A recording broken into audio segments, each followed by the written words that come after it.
पाकिस्तान में गुज़श्ता कई सालों से लोड शेडिंग का एक ना ख़त्म होने वाला मसला है, जो कि बस चलता ही आ रहा है। गर्मियाँ हो तो लोड शेडिंग, सर्दियाँ हो तो लोड शेडिंग, लेकिन कम लोड शेडिंग। और अब तो माशाल्लाह गैस की लोड शेडिंग भी होती है, तो इसलिए पाकिस्तानी कुछ आदी से हो गए हैं लोड शेडिंग के ना। भले गर्मियाँ हो भले सर्दियाँ हो, हमें यूज़ टू करा दिया गया है कि जीना ऐसे ही है, ज़िंदगी के साथ है ये सब कुछ। लेकिन एक काम जो पाकिस्तानी कर सकते हैं वो है बचाओ, कि बिल ज़्यादा आते हैं, लोड शेडिंग तो होती है, जो इतने भारी भरकम बिल आ रहे हैं, जो कि मेरा ख्याल है दुखती रग है आजकल हर पाकिस्तानी की। उसका हल आज हमने निकालना है कि कैसे मुमकिन है कि हम एहतियात करें, बिजली का बिल कम आए।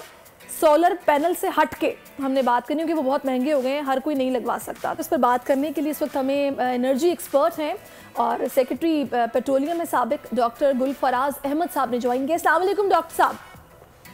जी अस्सलाम वालेकुम जी। अच्छा डॉक्टर साहब, अभी आपने मेरी सारी गुफ्तगू सुनी कि पाकिस्तानियों का ये मसला है और बड़ा ये देरीना मसला है, जिस पर अभी तक कोई काम उस तरीके से नहीं हो सका। या तो बिजली पूरी मिल जाए, बिल भले ज़्यादा आए। यहाँ पर मसला ये है कि बिजली भी पूरी नहीं मिलती, लोड शेडिंग भी होती है और बिल उससे भी ज़्यादा आता है। कि जनाब हम सब ये सुनते रहते हैं नेपरा ने इतने यूनिट बढ़ा दिए, इतने रुपए फी यूनिट बढ़ा दिया, और देना हमारी मजबूरी है, पूरी है। कुछ अक्लमंद लोग ये करते हैं कि बिल्स पर देखते हैं कि आया ये FED और ये टैक्स वो टैक्स, ये कौन कौन से हैं और हमें किस तरीके से ये बिल पे करना पड़ रहा है। मैं चाहूँगी इस सारी सूरत हाल में बिल को तो हम ठीक नहीं कर सकते, लेकिन अपने तौर तरीके हम ज़रूर ठीक कर सकते हैं। कुछ मशवरे दीजिए जो मुफीद हो। देखिए जी, ये बिल्कुल आपने दुरुस्त कहा है कि हम लोग आदतन जो बचत नहीं करते हैं। बचत यानी बिजली के इस्तेमाल की बचत, गैस के इस्तेमाल की बचत, उसको हम अक्सर इग्नोर कर देते हैं। जैसे ये आपने अपनी छोटी सी रिपोर्ट में बताया, जो तौर तरीके बताए, LED लाइट्स इस्तेमाल करें। और मैं सिर्फ आपको इतना बताऊं कि आप कोई ऐसा और जरिया नहीं है कि आप एक लम्हा के लिए बटन को ऑन करें तो आपके पास वो सारा वो चीज़ पहुंच जाए जिसको आप लेना चाह रहे हैं, यानी वो है बिजली। और एक लम्हा आपने बटन ऑफ किया तो आपका खर्च खत्म हो गया।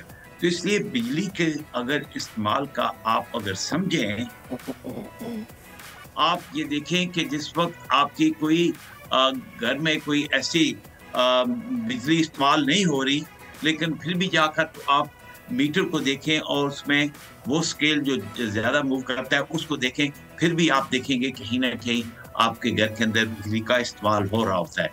तो इसका मतलब ये है कि अगर आप सही कंट्रोल करें, वही इस्तेमाल में लगाएं बिजली जब आपको ज़रूरत हो, एक तो वो काफ़ी हद तक बचत हो सकती है, जिसको कंजर्वेशन कहते हैं, यानी बगैर ज़रूरत से कोई। दूसरा ये है कि देखिए, ये जो अक्सर आजकल घरों में तो जो इस्त्री होती है वो सारी बिजली पर ही होती है, और बिजली की जो इस्त्रियाँ होती हैं वो तकरीबन 2000 वाट की का वो लोड उठाती हैं, और वो बहुत जल्दी ज़्यादा बिल बना देती हैं। तो इसलिए पहली बात यह है कि आप जो इस्त्री करें, कपड़ों को प्रेस करें, तो वो उन औकात में करें जिस वक्त आपके रेट सबसे कम है, और उससे भी काफ़ी।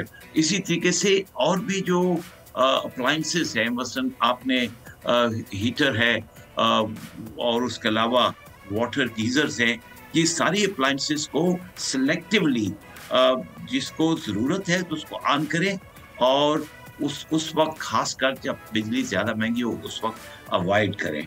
तो ये कंजर्वेशन जो है, ये पूरी दुनिया में बिजली की कंजर्वेशन, गैस की कंजर्वेशन एक जरिया है बिजली की और गैस की। अच्छा, वैसे इसमें डॉक्टर साहब एक चीज़ और भी है मेरी नज़र में, इस पर थोड़ी बहुत गवर्नमेंट लेवल पर कैंपेन्स भी चलनी चाहिए। हमारे यहाँ बेशतर आवाम का एक हिस्सा होगा जिसको ये नहीं मालूम कि पीक आवर्स कौन से हैं। तो ये जब पता ही नहीं होगा कि बिजली किन घंटों में महंगी है, तो जाहिर है वो तो फिर बेदरे इस्तेमाल करेंगे, जब जरूरत महसूस होगी बस ऑन कर लिया, इस चीज़ का पता ही नहीं होगा। आपने बिल्कुल ठीक कहा। मैं खुद आपको आपके सामने मैं ये एतराफ़ करता हूँ कि इस वक्त जो बिजली की कीमत के कम आवर्स हैं जिसमें आप ये खर्च कर सकते हैं स्त्री वाला, मुझे भी नहीं पता। तो इसकी शायद होनी चाहिए, बार बार इसका बताना चाहिए, क्योंकि अवाम जब को पता चल जाएगा तो मुझे यकीन है कि अगर घरेलू ख़वातीन हैं और उनको जब पता चल जाता है कि आधी बिजली की कीमत हो जाती है, तो कभी भी वो महंगी बिजली के दौरान इस्त्री नहीं करेंगी। तो इसलिए एक तो इसकी तशहीर होनी चाहिए, इसका आगाही होनी चाहिए। मैं आपसे पूरी तरह एग्री करता हूँ। अच्छा, फिर इसमें एक चीज़ और भी है डॉक्टर साहब, हम लोग देखते हैं कि घर में हर किसी का अपना मिजाज है, हर कोई अपनी एक रूटीन के मुताबिक उठता है या सोता है। अब ऐसे में सर्दियां आ रही हैं, गीज़र पूरा पूरा दिन लोगों के घरों में चलता है, और वो भले इलेक्ट्रिक हो भले गैस का गीज़र हो। गैस भी आपको पता है कुछ नायाब हो जाती है सर्दियों में। तो अगर हम अपनी टाइमिंग्स को कुछ सेट कर लेना कि जब पता है कि जनाब रात में गीज़र थोड़ी देर चला है, सुबह में पानी गर्म मिल जाएगा, तो जिसने नहाना है वो सुबह में उठ के नहा ले, बाकी दिन पता हो कि गीज़र ऑफ होगा। अगर थोड़ा सा हम अपनी रूटीन बना ले, कुछ उसूल घर में बना लेना, तो चीज़ें काफ़ी बेहतर हो सकती हैं। एसी हम देखते हैं कंडीशन पूरा पूरा दिन चलते हैं।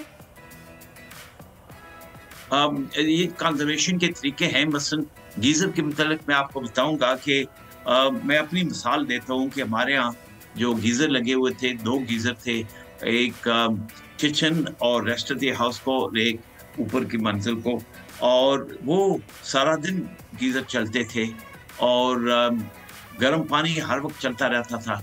उसके ऊपर कोई डिसिप्लिन नहीं हो रहा था। तो 2 हफ्तों में मैंने फैसला किया कि दोनों उन गीज़र्स को, जो बड़े गीज़र थे, जो गैस गीज़र थे, वैसे भी इनएफिशिएंट थे, बहुत ज़्यादा हरारत निकल जाती है बाहर, उनको मैंने डिसकंटिन्यू कर दिया और 3-4 छोटे गीज़र लगाए जो इलेक्ट्रिक गीज़र हैं, और उसके साथ मैंने कंबाइन किया सोलर पावर को, तो और फिर इलेक्ट्रिक गीज़र को, साथ ही उनके टाइमर्स लगा दिए कि 1 घंटे के लिए ऑन होंगे, आधे घंटे के लिए ऑन होंगे, कितने बजे ऑन होंगे। और फिर अगर किसी को ऐसे वक्त में जब पानी गर्म नहीं है तो ऑन करना है, तो ज़्यादा आधा घंटा लगता है, तो पहले वो अपने रिएक्शन करके ऑन कर लेते हैं। मेरी अपनी उम्मीद ये है कि, और फिर ये गीज़र जो हैं ये इतने महंगे भी नहीं हैं। मेरे ख्याल में ये मेरी गैस की ज़रूरत की बचत करेगी। एक तो बचत की ज़रूरत है और दूसरा गैस होती भी नहीं है। सही कह रहे हैं आप। जी बिल्कुल। अच्छा डॉक्टर साहब, एक चीज़ और भी है, मैंने इसी तरह, जाहिर है आपसे भी बात हो रही है, इसके अलावा और एक्सपर्ट्स भी होते हैं, उनकी हम राय वक्तन फवक्तन लेते रहते हैं। कुछ लोगों का ये भी कहना है कि अगर हम ये करें कि हम अपने जो रेफ्रिजरेटर्स हैं, अपना जो फ्रिज है, उसको पूरा पूरा दिन रात ना चलाएं। ज़ाहिर है ठंडक तो उसमें होती है, अगर आपको लग रहा है कि आप किचन में काम नहीं कर रहे, बार बार आपको खोलना नहीं पड़ रहा फ्रिज, तो आप कुछ टाइम के लिए अपने फ्रिज को ऑफ कर दें, कूलिंग उसमें रहेगी, बिजली बचेगी, उसके बाद आप रात के वक्त उसको फिर से ऑन कर लीजिए। इस हवाले से आप क्या कहते हैं? देखिए, पहली बात ये है कि ये एक फैमिली का कल्चर है। मसलन वो कौन सी चीज़ें, किस तरह की चीज़ें फ्रिज के अंदर स्टॉक करते हैं। अगर तो वो लंबे अरसे के लिए ऐसी चीज़ें स्टॉक करते हैं जिसकी ज़िंदगी जो है ना, जो फ्रोज़न लाइफ बहुत ज़रूरी है, तो उसके लिए फिर आपको बहुत कोशिश करनी पड़ती है कि कहीं इसमें खुराक जो है, आपकी फ्रोज़न खुराक है, वो अफेक्ट ना हो जाए। तो लेकिन अगर आप आपके फ्रिज के अंदर जो खुराक आपने स्टॉक रखी हुई है वो इतनी सेंसिटिव नहीं है, तो फिर आप फ्रिज के ऊपर स्विच लगा लेते हैं। स्विच का मतलब ये है कि आपको बार बार। बहुत शुक्रिया डॉक्टर गुलफराज, बिल्कुल आपने ठीक कहा, और बात वही है कि आपको एक जिम्मेदार शहरी देना है और बचत आपको खुद करनी है ताकि आपको बड़े बड़े बिल्स पे ना करने पड़े। और ऐसे में जो पीक आवर्स हैं वो तकरीबन 5 बजे वक्त शुरू होता है और रात 10 बजे तक का टाइम होता है। तो इन 5 घंटों में आप कोशिश करें बिजली का इस्तेमाल कम करें और अपने असूल घर में बना लेंगे तो ज़ाहिर है उससे बचत होगी, आपको ही फ़ायदा होगा।